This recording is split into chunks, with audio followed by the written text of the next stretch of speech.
अमरावती में आज संघ का महामंथन होगा। आज अगले लोकसभा चुनाव की रणनीति पर चर्चा की जाएगी। करीब एक सप्ताह तक चलने वाले इस महामंथन में करीब 250 प्रचारक हिस्सा ले रहे हैं।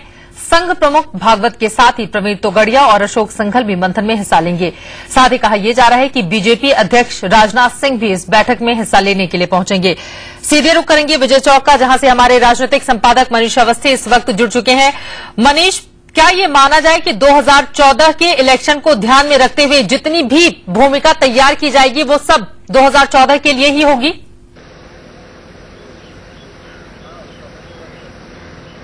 2014 और चित्रा इसके साथ साथ जो 2013 में 5 राज्यों में जो विधानसभा के चुनाव हैं उसको लेकर एक जो रोड मैप लेकर फिर एक बार जो पिछले सप्ताह भर के भीतर बीजेपी के नेताओं का संघ के सामने पेश होने का जो सिलसिला चलता रहा, वहां से पहाड़ा पड़कर और वहां से जो घुट्टी पीकर दिल्ली में आकर संसदीय दल में उन्होंने बीजेपी के तमाम नेताओं को बताया कि आखिर संघ क्या चाहता है। उसी मसौदे के तहत, उसी मास्टर प्लान के तहत, उसी रोड मैप के तहत कि आखिर चुनाव को लेकर हम किस तरह से आगे बढ़ेंगे, राजनाथ सिंह दिल्ली से अमरावती के लिए रवाना हो गए हैं और वो लगभग 12 बजे के करीब अमरावती पहुंचेंगे और उसके बाद संघ के नेताओं से, जिसमें संघ प्रमुख के साथ सरकार्यवाह भैया जी जोशी और फिर सह सरकार्यवाह और तमाम संघ के बड़े जितने विचारक और प्रांत प्रचारक हैं वो सारे मौजूद रहेंगे। उस बैठक में ही अपनी बातचीत रखेंगे। प्रवीण तोगड़िया, अशोक सिंघल भी मौजूद होंगे। लेकिन इसमें एक चीज ध्यान रखने की बात है कि जिस तरीके से खबरें आ रही हैं कि इसमें यह फैसला होगा, ये निर्णय होगा, इस तरह से जुलाई बैठक में कुछ नहीं होता।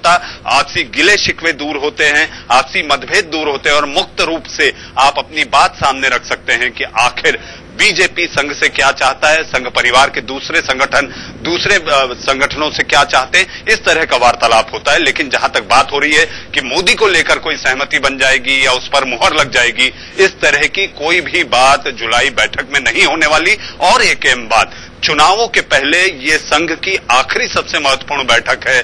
2014 के चुनाव ले लें या विधानसभा के, जिसमें संघ परिवार के सारे संगठन मौजूद रहेंगे और अपनी अपनी बात रखेंगे, जिसके बाद एक मूलतः ये बात सामने आएगी कि आखिर चुनावों में संघ किस तरह से ताल ठोककर बीजेपी को जिताने के लिए मैदान में उतर रही है। बिल्कुल, यानी कि कुल मिलाकर चुनावी मंथन ही ये रहने वाला है। लेकिन इसके साथ ये भी जानना चाहेंगे, 1996 के बाद ये पहला ऐसा मौका देखा जा रहा है जब सीधे सीधे संघ का हस्तक्षेप और उसे अब बीजेपी के नेता स्वीकार भी करने लगे हैं। चाहे हम लालकृष्ण आडवाणी की बात करें या जिस तरह से लगातार बीजेपी के कई दिग्गज नेताओं का नागपुर का दौरा रहा है, तो क्या ये माना जाए कि अब सब कुछ संघ अपने हाथ में लेकर सीधे वो इशारा करेगा कि आपको क्या करना है और क्या नहीं करना है?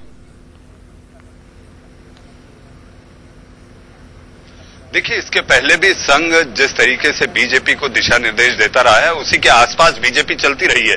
लेकिन राजनीतिक मजबूरियां रही होंगी, चाहे वो अटल बिहारी वाजपेयी के कार्यकाल में हो, फिर बाद में जब लालकृष्ण आडवाणी के संघ से मतभेद हुए तो उसमें बीच बचाव कर नितिन गडकरी ने वो सारी चीजें स्मूथ करने की कोशिश की और एक तरह से आपसी सामंजस्य बना रहे, इसकी पहल करते हुए उसी के बाद ये तय हुआ कि हम लगातार बीच बीच में मिलते रहें। और जिस तरीके से हर 8-8 दिन में, 10 दिन में जो बीजेपी की संसदीय दल की बैठकें दिल्ली में हो रही हैं, संघ के नेताओं के साथ राजनाथ सिंह का ये सप्ताह भर के भीतर दूसरी ऐसी मुलाकात है। और राजनाथ सिंह, चित्रा, याद रखिए, एक दिन नहीं 2 दिन अमरावती में अपना डेरा डाले हुए रहेंगे।